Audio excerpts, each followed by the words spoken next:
Iego საღამოშვიდობისა ძალიან დიდი მადლობა რომ დაგვითმეთ დრო. მოგესალმები, მადლობა მოწვევისთვის. Iego დღის ერთ-ერთი მთავარი თემა არის ამერიკის შეერთებული შტატების არმიის გადამდგარი პოლკოვნიკის და სახელმწიფო მდივნის ადმინისტრაციის ყოფილი ხელმძღვანელის ლოურენს ვილკერსონის საკმაოდ სკანდალური აღიარება, თუ როგორ იყენებდა ამერიკის შეერთებული შტატების ცენტრალური სადაზვერო სააგენტო მედიასა და არასამთავრობო ორგანიზაციებს უკრაინაში და მათ შორის საქართველოში. ჩვენ ვყიდულობდით გაზეთების რედაქტორებს, ვყიდულობდით გაზეთებს, ვყიდულობდით ტელევიზიებს, ზოგადად ვყიდულობდით კომუნიკატორებს, არასამთავრობო ორგანიზაციებს, ისე რომ მათ ეს არ იცოდნენ. დიდი ხნის განმავლობაში ისინი ცენტრალური სადაზვერო სააგენტოს მიერ იყვნენ გაფილტრული და ჩვენ ვასწავლიდით მათ, ვაიარაღებდით ლიბერალურ დემოკრატიას. ჩვენ ეს გავაკეთეთ საქართველოში, ყველგან გავაკეთეთ და ძალიან წარმატებულად. მახსოვს ზოგიერთმა ადამიანმა მკითხა, რატომ ფიქრობთ, რომ ამ ადამიანებმა მოულოდნელად უარი თქვეს ნეიტრალიტეტზე და ნატოს წევრობა მოისურვეს. გსურთ იცოდეთ რატომ? ჩვენ შევქმნით მათი მთავრობები, ჩვენ დავაფინანსეთ მათი მთავრობები, ისევე როგორც ჰენრი კისინჯერმა და რიჩარდ ნიქსონმა დააფინანსეს პროფკავშირების ხელმძღვანელები, გაზეთების რედაქტორები, ბიზნეს ლიდერები, ჩილეში სანტიაგოს მოსაშორებლად ამბობს ვილკერსონი. არის თუ არა საინტერესო არის როგორ ხედავთ აი ამ პროცესს და რატომ მეცინება, იმიტომ რომ აი რაც თქვენ წაიკითხეთ ახლა რომ ზოგჯერ ისე ყავდა ეს ხალხი მოსყიდული თვითონაც რო არ იცოდნენ და ეგეთი სულელების მოსყიდვა თვითონაც რო არ იცოდნენ რომ მოსყიდულები იყვნენ და ვიზზე მუშაობდნენ, იმათ რა შეჭირდებოდათ, მე ამას ვერ ხვდები, ანუ ზოგადად რა მიზანი გააჩნდა ის კაცი რომელიც იძახეს რომ მე ამ ხალხს ვისყიდდიო, რომელსაც თავად არ იცოდა მოსყიდული იყო, მაგ ხალხის მოსყიდვა რატომ იყო საჭირო და არ ვიცი ის კაცი ვინ არის, ანუ ეს ინფორმაციაც მქონია. როგორ ხდება ხოლმე ზოგადად თეორიული ინფორმაცია ვიცი რომ გაქვთ და იცით ძალიან კარგად. არა, მე ყოველთვის ვიყავი გაკვირვებული ზოგადად ჩვენმა დასავლურმა პარტნიორებმა რა ხალხზე აქ ფსონი დადო. რატომ დადო იმათზე ფსონი, ანუ უბრალოდ რა კრიტერიუმები შეარჩია ეს ხალხი რომ ეს ადამიანები წარმოადგენენ. ეს მაინტერესებს არის თუ არა ეს ერთგვარი საფუძველი იმისთვის რომ არსებობდეს მართლა შეკითხვები თუნდაც ზოგიერთი მედიის მიმართულებით, ზოგიერთი გაზეთის რედაქტორის მიმართულებით და რა თქმა უნდა არასამთავრობო სექტორის. თვითონ არ იცოდა რომ მოსყიდულია და ეგრე მუშაობდა რა შეკითხვებს რა აზრი აქვს მაინც ვერაფერს გეტყვის. არა, მე ზოგადად ქართული ოცნების პროპაგანდის ნაწილი მგონია, მაგრამ ის რაც უნდა პროპაგანდა იყოს ის ნაწილი რომ მართლა ძალიან ეგზოტიკურ ხალხზე დადეს ფსონი. ჩვენმა დასავლურმა პარტნიორებმა საქართველოში ეს მე მგონი ისედაც თხადი იყო და მე ამიტომ მგონია რომ ჩვენ დისკუსიების და თავისუფალი მედიას და ამ შემდეგ რაც აი ამ ფორმატში როგორც ამერიკული და დასავლური ღირებულება შემოვიდა ჩვენ სწორედ იმიტომ გვჭირდებოდა რომ აი ეს ამბები გაგვერჩია საჯაროდ მართლა ანუ რა ღირებულება დასავლეთისთვის ნამდვილი ღირებულება ჩვენ რა გვინდა საით მივდივართ აი ეს ხალხი რომელზედაც დასავლეთმა ფსონი დადო საქართველოში მათ ხო სადღაც უნდა ელაპარაკათ ანუ რაღაც ხონდა გაერთიანებინათ და მე ვფიქრობ რომ შეიძლება მოსყიდულები იყვნენ შეიძლება არ იყვნენ მაგრამ ვერ გაამართლა ამ ხალხმა იმედები იმიტომ რომ მე ვფიქრობ რომ ისინი რა იმედები უნდა გაემართლებინათ როგორ ხედავთ პროცესს ანუ რა შეიძლება საუბრობთ ამ შემთხვევაში ბოლო პერიოდის განმავლობაში ბოლო წლების განმავლობაში იმ ვითარებაზე რა პოლიტიკური ვთქვათ აქტივობებიც მიდიოდა მათი მხრიდან იცით რა არის მთელი პრობლემა მე მგონი 90-იანი წლებიდან იწყება მაშინ ყალიბდება ჩვენი ეგრეთ წოდებული NGO სექტორი და მის მერე უცვლელად მოდის და შესაბამისად მე მგონი მაშინ ხო ვიღაცებზე ფსონი დადეს ვიღაცებმა აი ეს ფსონი ძალიან უცნაურად დადებული ფსონი აღმოჩნდა და თანამედროვე რეალობაში შეუძლებელი იყო ამ ხალხს რამე ექნა იმიტომ რომ ნუ როგორ გითხრათ ამ ხალხს არ უწარმოებია შეიძლება უბრალოდ ინარჩუნებდა თავის ადგილს რომ აი მე რაღაცა აქ ვიყო წარმოადგენდი ამერიკას წარმოადგენდი და ევროპას საქართველოში მაგრამ საბოლოო ჯამში მე არსად არ მინახავს დისკუსიების ქართულ საზოგადოებაში იმასთან დაკავშირებით თუ რა არის ევროპა რა არის ამერიკის შეერთებული შტატები და ნუ რა ვიცი ერთპიროვნული მმართველობა რომელიც საქართველოში სულ მოდაში იყო ეს არის დასავლეთი პირობითად საკუთრების დაცვა როგორც დასავლეთში ჩვენ ისეთი გქონდა სასამართლო ისეთი გქონდა ამიტომ მე არ გამორიცხავ რომ ვიღაცას ისყიდნენ ან არ ისყიდნენ მაგრამ ძალიან მაკვირვებს ის რატო ისყიდნენ ასეთ უცნაურ ხალხს ამ ტიპის განცხადებები ვთქვათ რამდენად ამყარებს თუ არა თუნდაც იგივე ხელისუფლების პოზიციას იმ თვალსაზრისით და იმ კონტექსტში რომ გარედან ხდებოდა ჩარევები შიდა პოლიტიკურ პროცესებში მე მგონი ეს განცხადებების საერთოდ ეს კონკრეტული განცხადება რა ღირებულებას შეიძლება შეიცავდეს მე არ ვიცი იმიტომ რომ არ ვიცი მისი განცხადებულის ბიოგრაფია მისი კავშირი ზოგადად ასეთ საქმიანობასთან მის მიერ მოყვანილი მტკიცებულებები მაგრამ თუ თქვენ გულისხმობთ იმას რომ ბოლო 60 წელიწადში რასაც ქართული ოცნება ხშირად ამბობს, რომ მის დამხობას გარე ძალების ცდილობდნენ. მე არ ვიცი ის სასაცილო რაღაცეები, რომელიც ქართული NGO სექტორის მიერ იყო ორგანიზებული, რომ დაასახელეს ერთი პერიოდი მახსოვს ის, რა ქვია, მთავრობა დაასახელეს თქვენს რომ ეს იქნება ტექნიკური მთავრობა, დააკომპლექტეს. ხო, ანუ მე ეს არ ვიცი, აი ეს გენიალური აზრი ჩვენი დასავლელი პარტნიორების თავში დაიბადა. თუ ჩვენი შიდა NGO-ების თავში დაიბადა, თუ ქართულმა ოცნებამ შესთავაზა, როგორც მისთვის მოსაწონი გამოსავალი ამათმა, როგორც სხვა დანარჩენი ესეც ჩვეულებრივად გადაიღეს ისე, რომ კითხვაც კი არ დაუსვამთ. მე ამაში ვერ შემოვალ, მაგრამ მე ვფიქრობ, რომ ეს ყველაფერი უფრო იყო რაღაც ტიპის სასაცილო პროცესი, ვიდრე შეთქმულება ქართული ოცნების წინააღმდეგ, იმიტომ რომ მე მგონი თავისთავად ცხადი იყო, რომ აი მაგ გზას, რომელიც შემოგთავაზეს მაშინ NGO სექტორმა, ერთადერთი დანიშნულება რაც ჰქონდა, იყო სახალხო პროტესტის ჩაცხრობა და ვიცით, რომ ერთ-ერთი ყველაზე დიდი მიტინგი დაიშალა მაშინ აი ამ რაღაცა უცნაური გამოსვლის შედეგად. ხელი შეუწყო არასამთავრობო ორგანიზაციებმა, ხელი შეუწყოს იმ განცხადებებით, რა განცხადებებიც კეთდებოდა და რა ქმედებებიც მიდიოდა პოლიტიკური თვალსაზრისით, იმისთვის რომ აქციები დაშლილიყო და ის მუხტი, ვთქვათ, მინავლებულიყო, ასე ვთქვათ. მე გეტყვით, აი დასავლეთს ყველაზე მეტი სახელი გაუტეხეს ამათმა. ანუ მთელი პრობლემა იმაში მდგომარეობს, რომ ეს ხალხი, რომელიც დასავლეთის სახელით გველაპარაკებოდა ამდენი ხანის განმავლობაში, სინამდვილეში აღმოჩნდნენ ყველაზე მეტად სახელგამტეხი დასავლეთისთვის და უბრალოდ აი როგორ გითხრათ, ჩვენ დასავლეთი და ამერიკის შეერთებული შტატები ჰოლივუდური ფილმების გამო უფრო მეტად გვიყვარს, ანუ ის ამერიკული მორალი და ღირებულებები ჰოლივუდურმა ფილმებმა უფრო მოიტანა ჩვენამდე საქართველოსამდე, ვიდრე აი იმ კაცმა რო თქვა, ვიღაც ამათ ვაფინანსებდითო, აი მაგათმა, ვინც ასეთი გზით დააფინანსეს. ამიტომ მე სიმართლე გითხრა, ამერიკული ღირებულება ამ ხალხის მიღმა მგონია გასააზრებელი. აი ამ ხალხში ვის გულისხმობთ არასამთავრობო სექტორს? აი ვინც იგულისხმობ კაცო რომ ჩამოთვალა იქ, რომ ჩამოთვალა, ჩვენ ამას რაღაცა შევებოდითო. ფსონი რო დადეს, ანუ სინამდვილეში ხომ თავარი შეცდომა რა ჩვენმა დასავლელმა პარტნიორებად ნაუშვეს ის იყო, რომ დადეს ფსონი არა პირობითად ამ ქვეყნის ინტელექტუალებზე, თუნდაც 90-90-იან წლებში და მერეც, არამედ ამ ქვეყანაში თარჯიმანებზე. და აი წარმოედგინეთ, რომ სინამდვილეში მათ უნდა ეკირავებინათ ინტელექტი და ღირებულება, რომელიც გააჩნდა ვიღაც სხვადასხვა ინსტიტუციებს ან ადამიანებს ამ ქვეყანაში და ის ხალხი, რომელიც დაეკირავეს როგორც მათი იდეების გამავრცელებელი, უნდა ეყვანათ თარჯიმნებად. და ამ შემთხვევაში ყველაფერი ლოგიკურად იქნებოდა, მაგრამ ეს ფუნდამენტური შეცდომა დაუშვეს. თარჯიმნების დონის ხალხი, რომელიც არ უერთში თარჯიმნებთან არაფერი ის არ მაქვს, უბრალოდ იმ კონკრეტულ საქმეში. ანუ თარჯიმანმა კარგად იცის ენა, მაგრამ მას კარგად არ იცის რაღაც კონკრეტული საქმე, რომლის გამოც ის დაქირავებულია, რომ ვინც იცის ის თარგმნოს. აი ეს შეცდომა იქნა დაშვებული, ასეთი შეცდომა იქნა სხვადასხვა მიმართულებით ჩემი აზრით დაშვებული და მე ვფიქრობ, რომ ეს კაცი რაც ამას ყვება, აი ქართული ოცნების პროპაგანდისეულად კი არ უნდა ყვებოდეს ამას, როგორც სინანულის შემცველ განცხადებას, რომ რა სასაცილოდ ვიქცეოდით, ვიზებდებდით ფსონს საქართველოში. მაშინ გავიგებდი. თორე ისე ახლა ნუ ჩვენ ზოგადად ასე მუშაობდით, ეს შეიძლება იყოს უბრალოდ ფულ გადახდილი სტატიაც და მე მის დამძილობაზე თავს ვერ დავდებ. მე უბრალოდ ჩემს თავში სხვა ინფორმაციაც არსებობს, ჩემს ქართულ ნაცნობებ კოლეგებთან და NGO სექტორთან ურთიერთობის შედეგად ჩამოყალიბებული. კი ბატონო, აუცილებლად უნდა გითხოთ მარკო რუბიოს განცხადებაზე. ასევე არასამთავრობო ორგანიზაციებზე გააკეთა განცხადება, ჩვენ თუ ვცდილობთ ქვეყნების დახმარებას, დავეხმაროთ ქვეყნებს, თუ დავეხმარებით არასამთავრობო ორგანიზაციას, რომ შევიდეს ქვეყანაში და იპოვოს ბიზნესის ახალი ხაზი. აი ეს არის ის მოდელი, რომელსაც ჩვენ ვანგრევთ, არ ვაპირებთ მილიარდობით დოლარის დახარჯვას არასამთავრობო ორგანიზაციებზე. არის თუ არა ეს კიდევ ერთი, აი ერთგვარი კასკადი არის, ყოველ შემთხვევაში განცხადებების დღეს ფაქტი არის, ერთგვარი დასტური იმის, რომ არასამთავრობო ორგანიზაციები აი ამ შემთხვევაში უკვე ფინანსებს და დაფინანსებას იყენებდნენ არამიზნობრივად. არ ვიცი, არა შეიძლება მე ხო ამ ფულის პატრონი მე არა ვარ. ფულის პატრონი არის სხვები. შესაბამისად ისინი განსაზღვრავენ მის მიზნობრიობას. მე არ ვიცი ვინმე არამიზნობრივად იყენებდა თუ არა. ეს უნდა განსაზღვროს იმან, ვინც ფულს აძლევს, იმიტომ რომ ის უსაზღვრავს ამის მიზანსაც, მაგრამ ვფიქრობ, რომ მარკო რუბიოს განცხადებაც და ეს ბოლო პერიოდის ამერიკული პოლიტიკაც მიდის იქითკენ, რომ ისინი რაღაცნაირად თხოვენ ევროპას ერთი რომ თქვენ თვითონ მიხედეთ საკუთარ თავს სამხედრო თვალსაზრისით ამის უნარი შეგწევდეთ და მეორე სწორ გზაზე დაბრუნდით, იმიტომ რომ თქვენ იცით რომ ჩვენ ხშირად ვლაპარაკობთ ამაზე, რომ ევროპის ქვეყნებმა ხშირ შემთხვევაში მართლა უღალატებს იმ ღირებულებებს, რომელზედაც თავისუფალი დასავლეთი იდგა ზოგადად.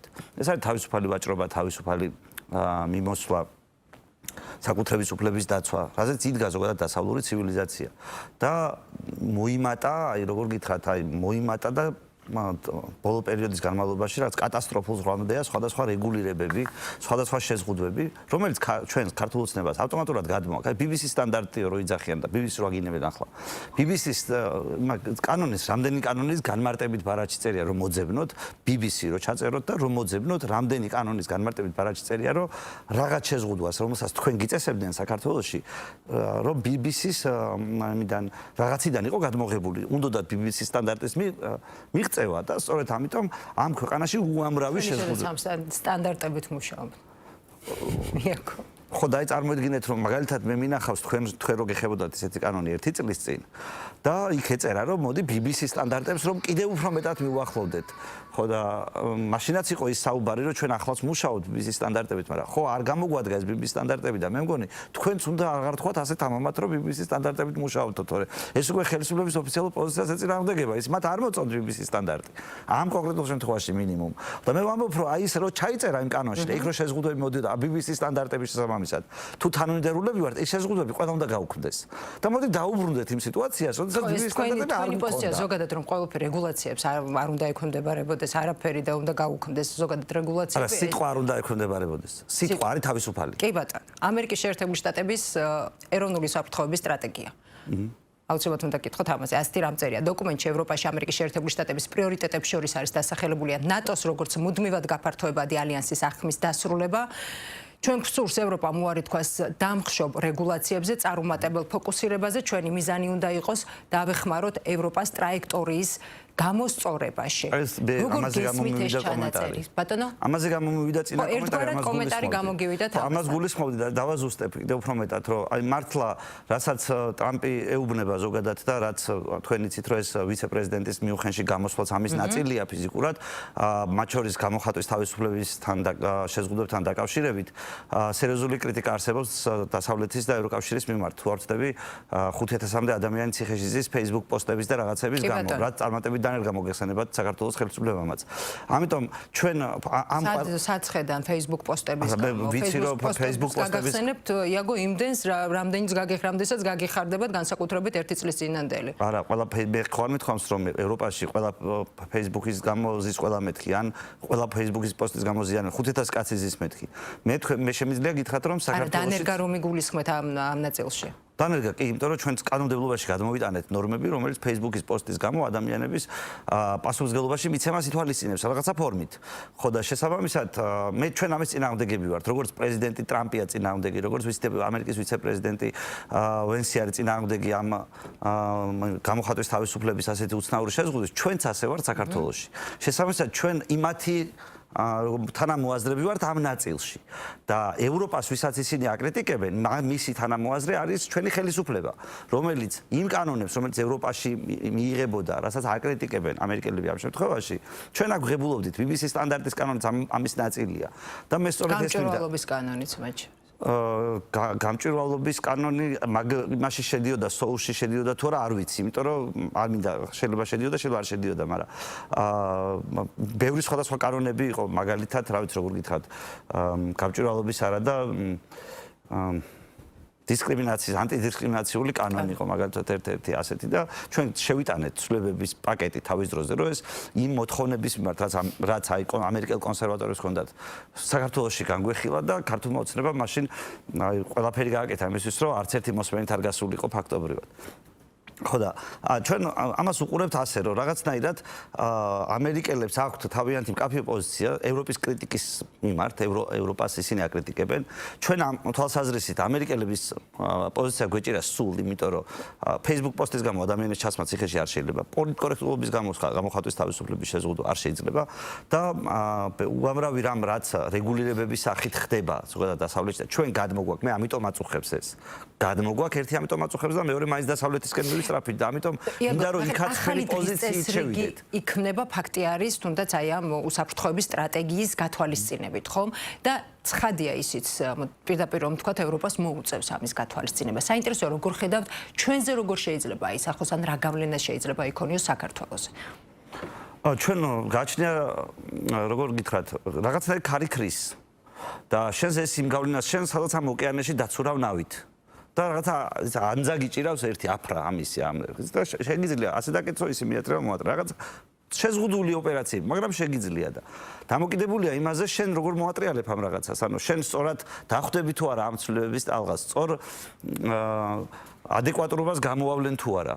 ამაზეა მე მგონი დამოკიდებული და მე ვფიქრობ, რომ ჩვენ ახლა არასწორი მმართველობით ვიდივართ, იმიტომ რომ ჩვენ არასწორი მმართველობით მოძრაობთ. ჩვენ ახლა არ ვართ ზოგადად იმ სიახლეების მხარეს, რომელიც ამერიკელებიდან მოდის, რომ რაღაცნაირად ეს მეინსტრიმ პოლიტიკური ხაზი რაც იყო აქამდე, ეს რაღაცა მემარცხენე ლიბერალიზმი რაღაცნაირად ამას ანაცვლებს რაღაც ტიპის კონსერვატიულობა იმ გაგებით, რომ მოდი ერთმანეთის სიტყვის გამო არ დავიჭიროთ. არა, მე უფრო დიდ მასშტაბებს ველოდი და უფრო მეტი მოლოდინით ვიყავი ამერიკის ხელისუფლების მიმართ თავის დროზე, მაგრამ ამის მიუხედავად ნებისმიერ შემთხვევაში ის წინ გადადგმული ნაბიჯია, რომ ის ხალხი მოვიდა ამერიკის ხელისუფლებაში, ვინც მოვიდა და ქართული ოცნება რაღაცნაირად სიტყვით თითქოს თანაუგრძნობს, თითქოს მიყვება, მაგრამ საქმით პარალელურად აკეთებს არა იმ საქმეს, რასაც ამერიკელები ევროპელებისგან ეთხოვენ, არამედ იმას, რასაც ევროპელები აკეთებენ შინაარსობრივად. და ჩვენი კანონების განმარტებითი ბარათებია, რომ დაიაროთ მართლა გაძეძგილია ამითი.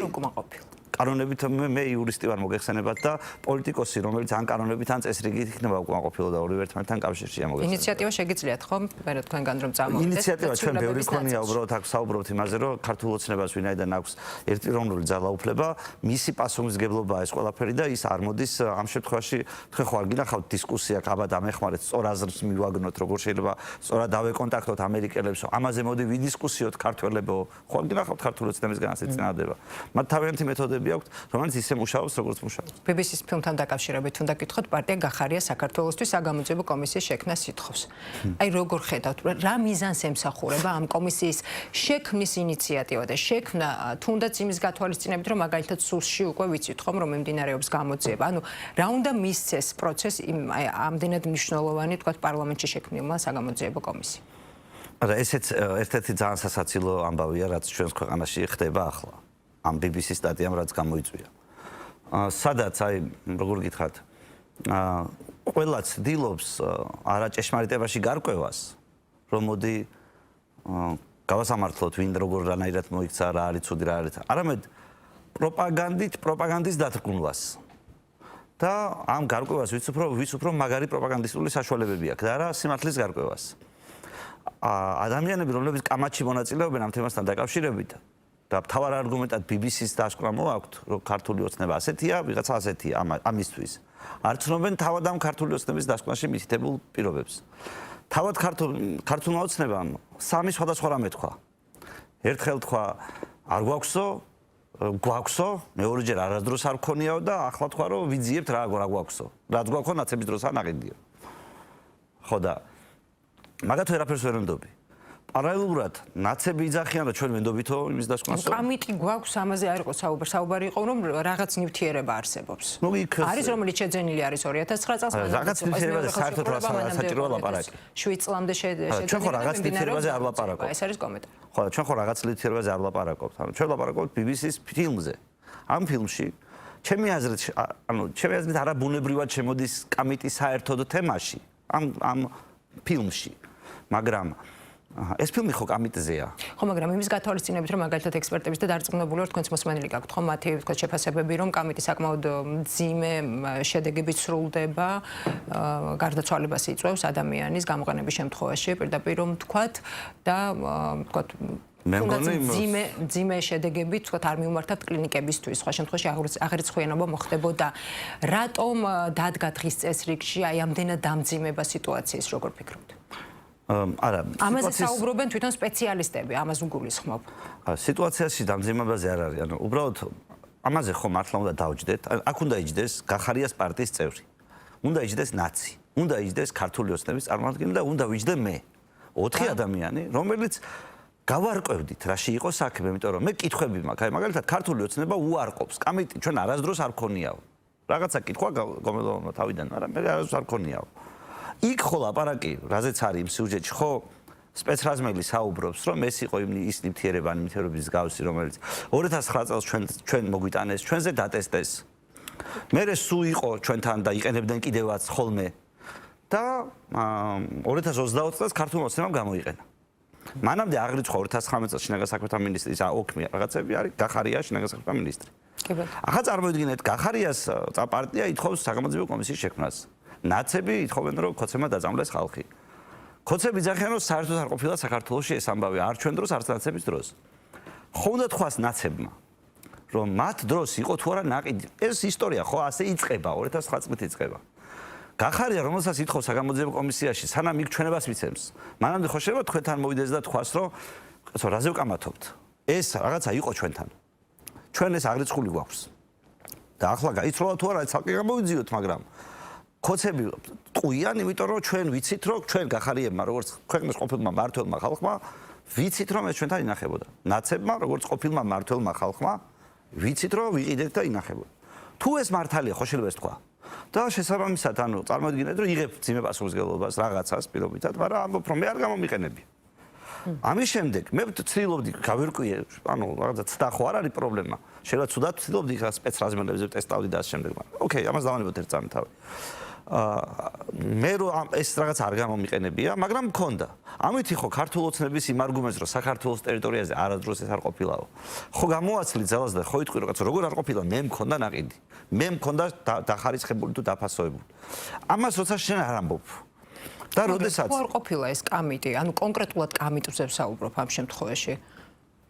როგორ გიხარ ჩვენ როგორ წარმოგიდგენია სანდრო რაქვიაშვილის დამცინავის სტატუსით დაიწყო ეს ამბავი. სადაც სანდრომ თქვა რომ რა გამძლე ხალხი ყოფილვართ ქართველები პირველ მსოფლიო ომში ხალხს რო ხოცავდნენ ის ჩვენ მაქსიმუმ გადაგვღალა ამ გაზმა. ამ ხუმრობით დაიწყო ეს სკანდალი.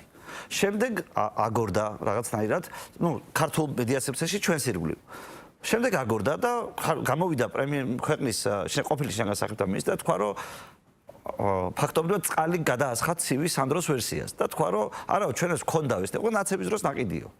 ჩვენ ახლა რადგანაც აღიარა ქართულმა ოცნებამ რომ თვითონ ჩვენ ხო იმას ვიზამდით და ვთქვით რომ ამაზე გვახსოვს მე შინაგან საქმეთა მინისტრის კომენტარი. ხო, მე გამოვიდა შინაგან საქმეთა მინისტრი ეს გადათქვა. მაგრამ აი ამ პროცესში, როდესაც ეს რაღაც არსებობს, ნაცები რო ეყრდნობიან ქოცების შინაგან საქმეთა მინისტრის ჩვენებას. კაცო, შენ ხო იყავი იმ დროს მთავრობაში? შენ ხო იცი ეს ზუსტად? და თუ ტყუილია BBC-ს დასკვნა. მაშინ მოდი რასაწვალებ ამ ხალხს უთხარ რომ ტყუილია ამ ნაწილში ტყუილია. ხო, მაგრამ პოლიტიკურად ქოცებმა რო ცუდად ხელ რამდენად თქვათ მისაღები არის და ხელსაყრელი არის მაშინ ნაციონალური მოძრაობისთვის იმის თქმა რომ ეს ყველაფერი ტყუილია. არა, მე ნაცმოძრაობისთვის არ ვიძახი, ანუ მე დასვამობ ვიცი რომ ზოგადად ეს BBC-ს ეს გამოძიება მარტო ამ ნაწილისგან არ შედგება. ბევრი ძალიან სერიოზული მომენტია, დამაფიქრებელი ქართული ოცნების როგორ გითხრა აღვირახსნილი ძალადობაა ნაჩვენები. ერთ-ერთი ნაწილი არის ეს. ამ ერთ-ერთ ნაწილს გამყარებისთვის ჭირდება იმ ხალხის ჩვენება, ანუ მოწმემ ხო ერთმა მოწმემ თქვა რაღაცა, მეორე მოწმემ თქვა რაღაცა. ახლა ვინაიდან ამ მოწმემ ხელი დაადო მაღალჩინოსნებს, ანუ ნაცმოძრაო პარტიებს, ისინი უნდა გამოვიდნენ. არსებობის შემთხვევაში ითხოვ აღიარებას. არა, ვითხოვ აღიარებას, ან ვითხოვ ნაციონალური მოძრაობის მხრიდან. ბატონო? მათ შორის ნაციონალური მოძრაობის მხრიდან ითხოვთ აღიარებას, თუ კი ასეთი იყო. არა, ხა ერთი კვირა ამაზე ვლაპარაკობთ და ერთი კვირა ვერ გავარკვიეთ, როგორ იწყება BBC-ს ფილმი და ის იწყება 2009 წლის სიუჟეტით. როცა ვიღაცა ყვება, რომ ეს რაღაცა რაც ახლა 2022-ში გამოიყენეს, იყო ისეთი, როგორიც ჩვენ ტესტავდით. ხო და კაცო, თუ შეიძლება შეეშალა ვიღაცას, ხო შეიძლება BBC-ს ექსპერტები ცდებოდნენ და არასწორი დასკვნა გააკეთეს სიმპტომებიდან არასწორი. შემთხვევით შეიძლება მოხდეს მსგავსი, თქვათ, შეცდომების დაშვება. არა, მე ვერ გეტყვით BBC-ს შეცდომებს როგორ უშვებს. შეცდომა ყველა შეიძლება დაემართოს. მე მინახავს, რა ვიცი, მესის დაშვებული შეცდომა მინახავს. ამიტომ ვიცი, რომ შეცდომა ყველამ შეიძლება დაუშვას სამყაროში. მაგრამ ეს შეცდომა, ანუ შენ ხარ შეიძლება ამ შეცდომაზე დაუთავებლად ლაპარაკობდეთ. ანასე ანისე ლაპარაკობდეთ. ამისთვის ვიღაცამ ეს უნდა თქვას. იმედია პასუხს. ეს უნდა თქვას და მეორე კიდე რაც არის საჭირო, რომ უდნავ გასერიოზულდეს ეს საკითხი. მე არ ვიცი, მე ფიქრობ, რომ ამას ქართული ოცნება აკეთებს და ორგანიზებს. მაგრამ აი ის კლოუნადა, რომელიც განსაკუთრებით ოპოზიციურ ტელევიზიებშია ამ წუთას მოწყობილი. ქართული ოცნების ტელევიზიებში გასაგებია, რომ სხვა ტიპის კლოუნადაა მოწყობილი. მაგრამ აქ რომ მოწყობილია კლოუნადა, სადაც გამოდის ვიღაც უცნაური ეგზოტიკური ხალხი, რომელიც უბრალოდ შხამის მოქმედებას განიხილავს ისეთი უცნაური სიმპტომებით, როგორიც არის, რომ თუთიყუს გაცვდა ბალანი. ან როგორიც არის, რომ ძაღლი არ ეთამაშებოდა პატრონს ისეთი სული ქონდა ამ რაღაცის შემდეგ.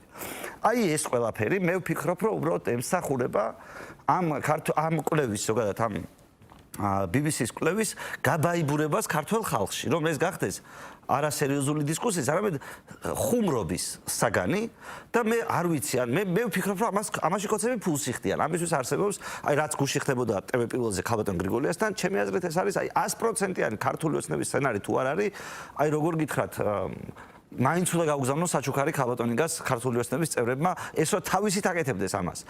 იმიტომ რომ საბოლოო ჯამში ქართულ ოცნებას იცავს არა ის, რომ ისინი მართლები არიან, არამედ იცავს ის, რომ იმ ყველაფერს, რასაც ყვებიან, იაგო. ბატონო? განიცდიან იმ ყველაფერს, რასაც ყვებიან. არა, ჩემი აზრით არა, შეიძლება ვიღაც ადამიანი განიცდიდეს, მაგრამ იცით როგორ არის, რომ თქვენ როცა ხართ მედიის წარმომადგენელი, თან რუსულ რეჟიმის ბრძოლის ავანგარდში მეტი მოგეთხოვებათ, რომ არ შეიძლება ყველა დეგენერატი იყოს მოწეული და ის იყოს მისი აზრს ისეთივე მნიშვნელობა ჰქონდეს, როგორც ექნებოდა მეცნიერის აზრს, ექსპერტის აზრს და რაღაცა დისკუსიები, ან თუ გყავს შეიძლება დაზარალებული მოიწვიო და მსხვერპლი მოიწვიო, მე ხო ამაზე არ ვიძახი, შეიძლება ეს მოიწვიო, მაგრამ ამ მსხვერპლს ხო უნდა ეტყობოდეს მართლა, რომ მართლა მსხვერპლია, მართლა რაღაცა არის და ის როგორ გითხრა, არ უნდა გამოთქვამდეს ეს არასერიოზულ აზრებს, რომელიც საბოლოო ჯამში იმ დასკვნას ვითომ რასაც იცავ. იმას აფუჭებს და მე არ მჯერა რომ შეუგნებლად ხდება. მე მგონია რომ შეგნებულად ხდება, აი ასეთი ტაშფანდურით, რაც არის მოწყობილი ჩვენს მედია სივრცეში, ზოგადად არაფერი არ დაიჯეროს ამ დასკვნის კაცმა. არც თავი, არც ბოლო, არც არაფერი და როგორ გითხრათ ახლა ეს იცავს ხოცებს საბოლოო ჯამში, თორე ის კი არა სუმართლე. კიდევ ერთი იმედგაცრუება მიიღო ოპოზიციამ ამერიკის შეერთებული შტატების სენატმა მორიგჯერზე უარი განაცხადა მეგობარი აქტის მიღებაზე. ამერიკული გამოცემა წერს, რომ სენატის უმრავლესობის ლიდერმა სპიკერის მოთხოვნა არ დააკმაყოფილა. ამაგზე ძალიან დიდი მეცამყარებდა ოპოზიცია, რამდენადაც გვახსოვს და დარწმუნებული ვარ, რომ გახსოვთ თქვენც და ეს ასევე არასამთავრობო სექტორი. რა გზავნილია, როგორ ფიქრობთ, ეს საქართველოსთვის და ოპოზიციისთვის? ამ საკითხში ჩვენგან სანდრო რაქვიაშვილი იყო ღრმად ჩახედული და მახსოვს, რომ ის გამოხატავდა პარტიაში ჩვენს პოზიციას და ენიზლავებოდა სხვადასხვა პოლიტიკურ თუ არასამთავრობო ლიდერებს, რომ ამას არ მიიღებდნენ. და თავისი არგუმენტები ჰქონდა. მე შემიძლია ეს არგუმენტები ჩამოვთვალო, რაც თავის დროზე იყო, მაგრამ ვფიქრობ, რომ სანდრო უფრო დამაჯერებლად ახსნეს ამას და ვინაიდან ჩვენს პოზიცია ეს ჰქონდა, რომ ამის მოლოდინი არ ჰქონდა და ხალხო ნუ ვიქნებით ამის იმედად. მოდი სხვა ჩვენ საქმეს მივხედოთ, ჩვენ გასაკეთებელ საქმეს მეგობარი აქტით ამერიკელები არ გააკეთებენ. აკრიტიკებდნენ ამ პოზიციას. და ამ პოზიციას გამო გააკრიტიკებდნენ და რა ვიცი, გვაბრალებდნენ 1000 რაღაცებს. არა და სინამდვილეში ძალიან მარტივი სტატისტიკა იყო. ქალბატონი კი არა უკაცრავად. ბატონი ჯო ვილსონის მიერ პარლამენტში შესული ამერიკის საკანონმდებლო ორგანოში შესული საკანონმდებლო აქტების 5%-იც არ ყოფილა მიღებული. ბევრად ნაკლები იყო მიღებული, უბრალოდ თავს ვიზღვევ. და შესაბამისად შენ ეგრევე გქონდეს მოლოდინი რომ ამ კაცმა შეიტანა და იმას მიიღებენ, თავიდანვე გულუბრყვილობა იყო, როგორც პირობითად გულუბრყვილობა არის ქართული ოცნებაზე დისკუსიის მოგება უკეთესი პროპაგანდის მეშვეობით და სიმართლეზე უარის თქმით. ზუსტად იგივეა ეს ამბავი და თავიდანვე ჩვენ ასეთი პოზიცია გვქონდა, სანდრო უფრო დეტალურად ახსნეს ამ პოზიციას. მადლობა ძალიან დიდი. მადლობა. იაგო ხვიჩია, პარტია გირჩის ლიდერი, პასუხობდა ჩვენ შეკითხვებს.